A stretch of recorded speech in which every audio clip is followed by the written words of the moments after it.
Nesta semana completou um mês do governo Lula. Para fazer um balanço sobre esse período, nós vamos conversar agora com o professor de Ciência Política do IBMEC de Brasília, Jackson de Tone. Muito bem-vindo, professor. Um bom dia.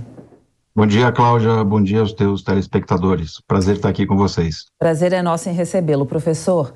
Esse foi um primeiro mês aí de governo bem movimentado, né? Teve o ataque aos três poderes, que vem repercutindo até hoje, inclusive com as declarações polêmicas aí do senador Marcos Duval, no dia de ontem. O governo Lula sinalizou que não vai se meter nesse assunto. O que o senhor espera desses desdobramentos e qual a análise que se pode fazer desse primeiro mês tão atípico aí de governo? Olha, Cláudia, o relato que o Bruno acabou de nos dar é bastante exemplificativo, né, das dificuldades e da atipicidade, né, da singularidade desse governo. Talvez seja um governo que tenha enfrentado na história republicana do Brasil os maiores desafios no período mais curto de tempo, né? Então, os 30 dias do governo Lula tem, para resumir, eu acho que 3 ou 4 marcas essenciais. A primeira, é evidente, todo mundo está vivendo isso até hoje, eu acho que vamos viver por um certo tempo, são os atos de 8 de janeiro, né, atos nitidamente golpistas, de vandalismo, de ataque com grande simbolismo, né, aos três poderes da República, com destruição do patrimônio público, e que hoje temos 700, 800 presos, né, e as investigações vão continuar até alcançar os financiadores e os promotores, né, que é importante para a nossa democracia. O segundo é a emergência Yanomami, né, um genocídio com o povo indígena, que repercutiu e ainda repercute em todo o mundo, que se acentuou muito pela omissão governamental nos últimos anos. A terceira marca é o início da reconstrução de políticas públicas que foram desmanteladas, destruídas, desarticuladas, né, no governo anterior. Então nós temos um revogaço de diversos regulamentos e normas absolutamente sem sentido do governo anterior, em várias áreas, saúde, educação, saneamento, etc., e uma formação de governo, né, formação de governo que vai garantir, a princípio, essa supõe-se a estratégia do atual governo, as condições de governabilidade para aprovação de projetos no Congresso Nacional e uma certa blindagem, né, contra iniciativas políticas aí da oposição, de ações de impeachment, provavelmente que acontecerão ao longo do governo. Então nós temos vários ministros que são de partidos que nunca foram vinculados às alianças que o PT fez, né, como na agricultura, no Ministério das Cidades, nas comunicações, no turismo, em Minas e Energia, enfim, componentes aí de partidos que vão garantir a coalizão do governo. Eu diria que são essas 4 marcas, né, a defesa da democracia, o combate emergencial ao problema dos Yanomamis, o genocídio daquela população, o início da reconstrução de políticas públicas em várias áreas, né, saúde, educação. Saúde, por exemplo, a gente teve a retomada da Política Nacional de Vacinação, na área de meio ambiente, a retomada do Fundo Amazônia, com quase 4 bilhões de reais, que estava simplesmente cancelado ou esquecido em gestão anterior. Na área de transparência, nós começamos a ter a quebra de sigilo. Na área da indústria, a gente retomou o ministério que vai dirigir a nova política industrial. Então, a gente vê que esses 30 dias foram muito intensos e foram muito marcados por atividades simbólicas, iniciativas simbólicas do atual governo, se diferenciando do governo anterior e tentando sinalizar para a sociedade, para os investidores, para as famílias, para a comunidade internacional, uma virada de página, digamos assim, né? O início de um processo diferente de visão de país e de relação com a sociedade, com o Congresso e com o Poder Judiciário. Professor, a gente conta também para a entrevista com o nosso comentarista Diogo Schelp, que vai fazer a sua pergunta agora. Diogo, bem-vindo. Professor, bom dia. Professor, o senhor apresentou muito bem aí os desafios que foram enfrentados aí nesses 30 dias e a gente pode dizer que, pelo menos até agora, o governo conseguiu estancar, por exemplo, o golpismo, né? Inclusive começando pela decisão de fazer a intervenção federal no Distrito Federal.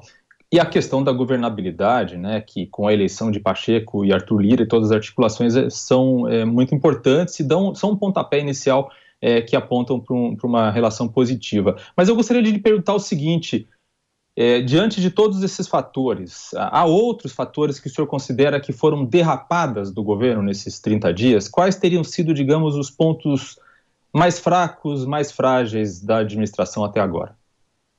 Sim, Diogo, eu acho que, evidentemente, que a própria disposição do governo para estabelecer uma nova relação com a imprensa e com a sociedade, garantindo transparência, implica correr certos riscos, que eu diria que são positivos em qualquer democracia e são necessários, que é o risco da crítica. E, evidentemente, que o governo cometeu erros, vai cometer erros, como qualquer governo. Acho que, por exemplo, um erro simbólico de peso que parece que foi corrigido foi o sigilo estabelecido para aquele evento aquele jantar no Itamaraty, que foi um evento relacionado aos atos de posse com as embaixadas e a comunidade internacional presente em Brasília, que parece que foi corrigido recentemente, alguns dias atrás, esse sigilo caiu. Embora o governo tenha alegado que foi uma questão de segurança para as representações internacionais, que pode até se entender, é um pouco contraditório com o discurso e a narrativa que se quer formar de que os sigilos foram exagerados, que afetaram variáveis que não são relacionadas à segurança, etc., etc. Então, acho que esse foi um erro. O outro erro talvez tenha sido quando o governo se dispõe a construir uma base ampla e a ser um bom gerente da coalizão ampla que o sustenta, lhe dá poder, trazendo vários partidos, né? O fato de alguns ministros do governo Lula, e a mídia vem apresentando isso corretamente no seu papel de investigação, apresentarem problemas na sua conduta, na sua biografia, etc., etc. Então, imagino que se houvesse um cuidado melhor e uma negociação mais clara com os partidos da base do governo sobre qual é o perfil e a biografia e o passado dos ministros indicados, poderia ter se evitado isso, né? Houve o caso do ministro das Comunicações agora, houve outras denúncias que a mídia divulgou da ministra do Turismo, salvo o melhor juízo, e isso enfraquece, isso tira um pouco dessa áurea de renovação, de lisura, de integridade, de probidade administrativa, né? Eu acho que na área econômica, embora não seja a minha especialidade atual, né? Embora eu tenha graduação em economia, estude essa questão, o governo ele podia também ter avançado em medidas mais concretas, né? Embora aquele pacote de alívio fiscal de 260, 270 bilhões tenha sido importante, mais pela sua simbologia e pelo que ele representa de responsabilidade fiscal e controle, mas enfim, eu acho que foram esses os principais, pelo menos os mais interessantes. E o presidente Lula, ele tem uma forma direta de se relacionar com a população, né? Ele tem um capital político, um carisma que ainda é muito significativo, mas eu acho que em alguns momentos, quando ele, por exemplo, faz promessas e cria expectativas que não estão ainda bem pensadas tecnicamente, não estão consolidadas, inclusive com os atores envolvidos, ele corre riscos, inclusive, de depois não conseguir cumpri-las, né? Eu lembro, por exemplo, os discursos na visita à Argentina, talvez a gente possa pensar aqui e ali alguma fala do presidente que poderia ter sido evitada, né? Mas eu acho que não são questões centrais, são questões mais acessórias. Diogo e professor, a gente já volta com a entrevista, agora vamos dar um giro pela nossa reportagem. Bom, a gente volta a conversar agora com o professor Jackson. Professor, a gente viu aí o ministro Alexandre de Moraes falando nesta manhã sobre essas denúncias feitas ontem por Marcos Duval. Esses atos aí do dia 8 de janeiro, em Brasília, tem 4 linhas de investigação. Uma delas mira os incentivadores dessa violência que aconteceu por lá. O Marcos Duval, com as suas declarações polêmicas aí feitas ontem, pode acabar incriminando alguém? Olha, Cláudia e Diogo, sem dúvida, né? Sem dúvida, eu acho que embora não seja investigador, né, a gente conhece da literatura e acompanha as notícias, há um quebra-cabeça, como se fosse, né, para que o nosso telespectador entenda, como um quebra-cabeça sendo formado, né? A imagem final não se sabe, mas as peças, elas estão aparecendo.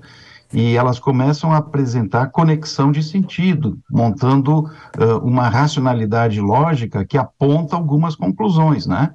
Então, as declarações do presidente do PL, o Valdemar da Costa Neto, a prisão e as circunstâncias do Daniel Silveira envolvido nisso, a própria prisão do ex-ministro Anderson Torres, toda a trajetória e as narrativas construídas pelo ex-presidente e os seus ministros mais próximos nos últimos anos também fazem parte desse quebra-cabeça, né? O fato de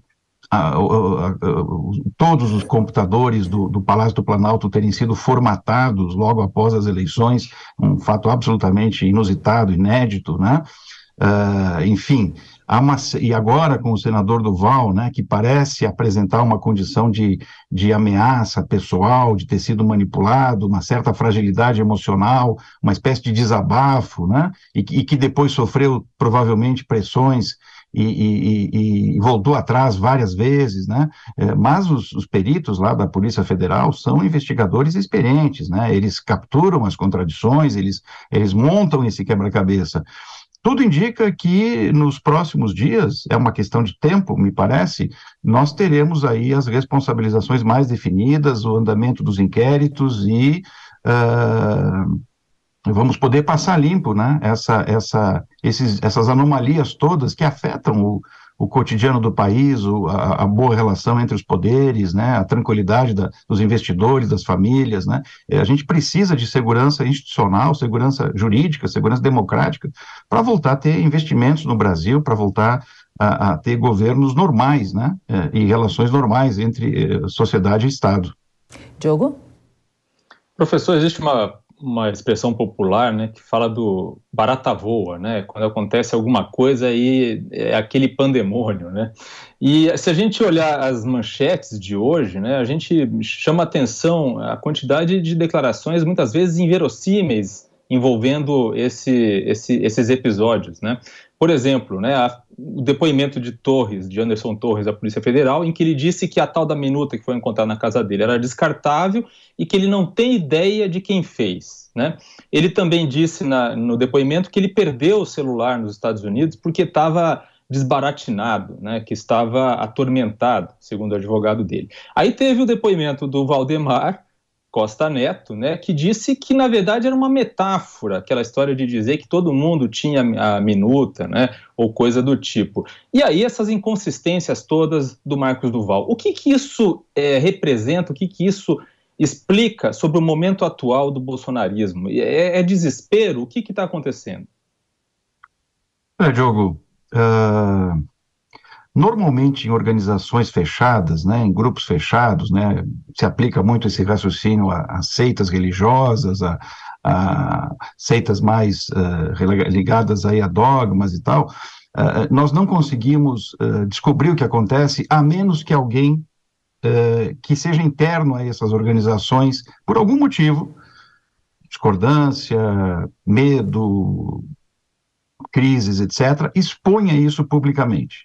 E eu acho que a gente está vivendo isso em relação ao bolsonarismo. Quer dizer, aos poucos, na medida em que se fratura aquilo que dava coesão a esse movimento, que era o acesso e o domínio de recursos de poder na presidência da República, em vários estados, no parlamento mesmo, há pontos de dissonância, há pontos de ruptura. E eu acredito, acho que é uma suposição lógica e sóbria que possa ser feita nesse momento, que em algum momento, em algum ponto, as prisões que estão sendo efetuadas, tanto do ex-deputado Daniel Silveira quanto do ex-ministro Anderson Torres, vão produzir acordos e delações incentivadas, né, delações premiadas. E aí o quebra-cabeça que eu falava antes vai começando a ter mais peças e vai formando as imagens. Então, infelizmente, ou felizmente, né, do ponto de vista de uma perspectiva democrática de longo prazo, a sociedade brasileira vai conhecendo de fato o que acontecia por trás dos gabinetes de Brasília, né? Muita coisa não é boa, né? Geralmente a conclusão é inevitável. Há um grande movimento que tem muito apoio popular ainda, e isso é um tema para ser estudado, de mudança violenta do poder, né? De atentado aos princípios do que a gente chama de Estado Democrático de Direito. E isso não pode ser tolerado, né? Nós não podemos tolerar quem prega intolerância, na minha opinião. E isso é um valor fundamental para a democracia. Agora, hoje é uma questão mais de polícia, né? De investigação, de inquéritos que estão em andamento. Do ponto de vista político, eu posso dizer o seguinte: um cenário possível é que o bolsonarismo, como a gente conheceu nos últimos 4 ou 5 anos, ele vai inevitavelmente se fragmentar, se desfazer, novas lideranças vão surgir, talvez um pensamento de direita conservador mais sóbrio, mais lúcido, mais moderado, retome o seu protagonismo, que é importante para a gente ter diversidade, crítica e debate na vida política do país, né? Que de fato ninguém acredita nesses argumentos que são até risíveis, né? São infantis, né? Quase que uma ofensa à inteligência mediana, né? Você usou uma palavra importantíssima, né? São inverossímeis, né? Que estava lá, mas não leu, que mandou, mas não viu, que esqueceu o celular em Miami. Ninguém acredita nisso. Não precisa ser um perito altamente especializado da Polícia Federal para descobrir isso. O que nós vamos ver, então, agora é a formalização desses acontecimentos. Imagino que os próximos dias vão ser emocionantes, né? Vão ser, no sentido estrito da palavra, né? Nós vamos ter muitas descobertas, né? E vamos avançar nisso, né? Confio nas instituições, especialmente de investigação, que o Brasil tem hoje, né? A Polícia Federal tem um grande papel protagonista nesse cenário todo. Muito bem, que bom a sua análise aqui, professor. Vamos continuar então, a gente tem mais um tempinho para fazer mais uma última pergunta aí para o professor. Professor, o ex-presidente Jair Bolsonaro enfrenta ações que podem deixá-lo inelegível, né? Ele está aí na mira das investigações do dia 8 de janeiro. Qual pode ser o peso aí dessas falas de ontem, dessas declarações do Duval para Bolsonaro? Eu acho que é um peso significativo, sem dúvida, né? As provas vão se materializando, né? As evidências vão ganhando um ar de realismo à prova de dúvidas, né? Não se pode ter interpretações quaisquer, de acordo com a opinião de cada um, sobre os fatos. O que não se pode ter é fatos próprios para justificar seus argumentos, né? É um tipo de viés de seleção que a gente chama, que é inadmissível. Então, os fatos vão começar a falar por si, né? E vão começar a se avolumar em qualidade e quantidade. E é o que eu falei anteriormente. Eu acho que o presidente Bolsonaro corre o risco de perder o capital político que ainda tem, né? E ser substituído por outras lideranças aí a médio e longo prazo. O que vai acontecer exatamente nos detalhes, a gente não pode prever, mas com certeza haverá mudanças muito estruturais, né, na composição e no comportamento político desse movimento que levou o presidente ao poder há 4 anos atrás, em 2018, né? O próprio simbolismo do senador Duval, que é quase um senador ocasional, né? Inclusive a suplente dele é a secretária de um vereador que parece que tinha os documentos na hora de formalizar a candidatura, lá em 2018, para a gente perceber o grau de improviso, né, de circunstanciedade do senador, e o que representa também o próprio bolsonarismo. Isso tende a desaparecer, a se consolidar. Eu acho que a gente vai amadurecer nesse processo. O amadurecimento nem sempre é tranquilo, tem aspectos mais angustiantes, dolorosos, né? De passar limpo isso tudo, mas o Brasil que vai sair depois disso, acredito, vai ser melhor. Que bom, tomara. Deus te ouça. Professor, obrigada aí, professor Jackson Duttoni, professor de Ciência Política do IBMEC de Brasília. Muito obrigada pelos seus esclarecimentos, pela sua análise desse momento que vive o Brasil no dia de hoje, nesse mês, né, nesse ano, nessa nova gestão. Um bom dia e seja sempre bem-vindo, professor. Bom dia. Até mais. Um abraço a todos. Até mais. Bom,